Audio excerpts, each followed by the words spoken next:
লালমনিরহাটের পাটগ্রাম উপজেলার বাউরা ইউনিয়নের সফিরহাট এলাকায় রাসেল সিড ভুট্টা কোম্পানির মাঠ দিবস অনুষ্ঠিত হয়েছে। হাইব্রিড সম্রাট জাতের ভুট্টা বীজ লাগিয়ে বাম্পার ফলন পেয়েছেন কৃষকরা।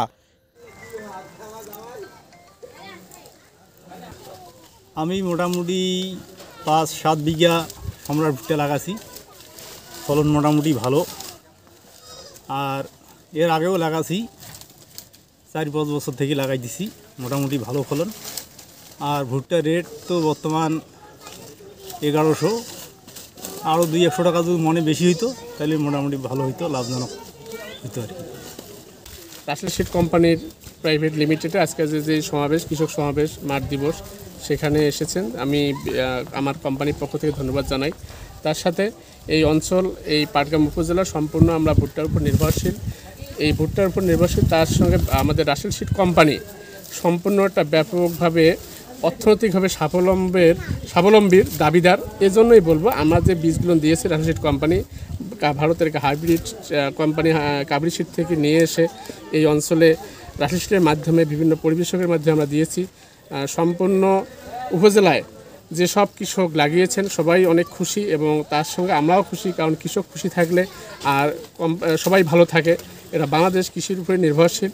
রাসেল সিডের কয়েকটা জাত আছে, যেমন সম্রাট, বিপ্লব 555, আসল মণিমুক্তা, আবার খরিফ মৌসুমে একটা জাত আছে, সেটা হচ্ছে নিউ সুপার, সেটাও অনেক ভালো।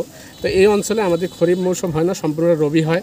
রবিতে আমরা সম্রাট এবং বিপ্লব 555 আর আসল মণিমুক্তা দিয়েছি। যেসব অঞ্চলে, যেসব গ্রামে, যেসব কৃষককে দিয়েছি সবাই অনেক খুশি, এবং তারা 40 থেকে 45 মন ম্যাক্সিমাম কৃষক পাচ্ছে। কিছু কিছু জায়গায় 38 মন 35 মন পাচ্ছে। এটা কৃষক ভেদে বা জমি ভেদে একটু পাবে, এটা আমি আল্লাহ তাআলার কাছে আশা করি। এবং তারা যদি 40 মনের উপরে ফসল পায়, আমি মনে হয় যে পরিমাণ তারা খরচ করেছে, আমি মনে হয় যদি অর্ধেক খরচ 2 ভাগ করা হয় তাহলে অর্ধেক লাভ হবে, এটা আমি আশা করতেছি আর কি। আর দাম যেটা আছে আলহামদুলিল্লাহ ভালো আছে, এবং দাম অনেক উদ্যোগতি আছে, প্রতিনিয়ত বাড়তেছে। 1200-র উপরে হলে কৃষকরা অনেক ভালো থাকবে। আর সামনের বছরে আমি কৃষকদেরকে আশা দিয়ে যাচ্ছি যে সামনের বছর কাবরি সিড থেকে রাসেল সিড যে ভারত থেকে ইম্পোর্ট করে একটা নতুন জাত নিয়ে আসবে, সে জাতটা অনেক সুন্দর হবে, গাছটা মাঝারি হবে এবং স্বাভাবিক ঝড় বাতাস সহনশীল হবে। কৃষকরা যে ওই জাতটা লাগায়, যেহেতু এই অঞ্চলে এবার ঝড়ে ব্যাপকভাবে আমাদের অনেক ক্ষতি হয়েছে ভুট্টার বিভিন্ন জাত, বিভিন্ন অঞ্চলে, বিভিন্ন গ্রামে। তো সেই দিক থেকে চিন্তা করে একটা জাত যদি ঝড় সহনশীল নিয়ে আসে, সেটা হচ্ছে কৃষকদের স্বাবলম্বীর একটা বড় দাবিদার হবে।